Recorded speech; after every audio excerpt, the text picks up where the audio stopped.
সমস্ত উলামায়ে কিরাম রাসূল সাল্লাল্লাহু আলাইহি ওয়াসাল্লামের হাদিস বলেন আপনাদের যে দুনিয়াবি যত কাজ আছে বা যেই কাজ থেকে আমাদের কামাইয়ের উৎস, যেখান থেকে আমাদের সংসার চলে, এরকম তো আমাদের সকলের কাজ আছে না? এই কাজটা রোজার আগে একটু বেশি সময় করা, যাতে রমজানের মধ্যে একটু কমায় এনে আমি আমলগুলা বেশি বেশি করতে পারি।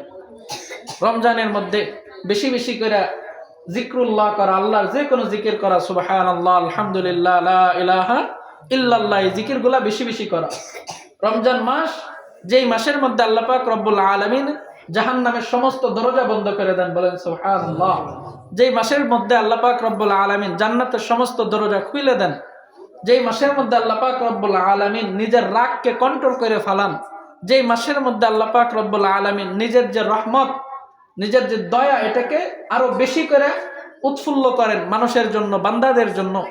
এই মাস আল্লাহ পাক রব্বুল আলামিন গুনাহ মাফের এক মাস রাখছেন।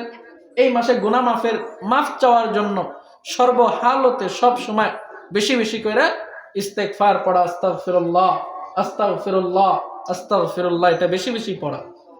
যে আল্লাহ, আমি আমার সমস্ত গুনাহ থেকে তোমার কাছে মাফ চাইতেছি এবং আগামীতে আমি আর গুনাহ করব না। তোমার যে ইবাদতগুলো আছে এগুলো যেন আমি বেশি বেশি করতে পারি, এই তৌফিক চাও আল্লাহ তাআলার কাছে।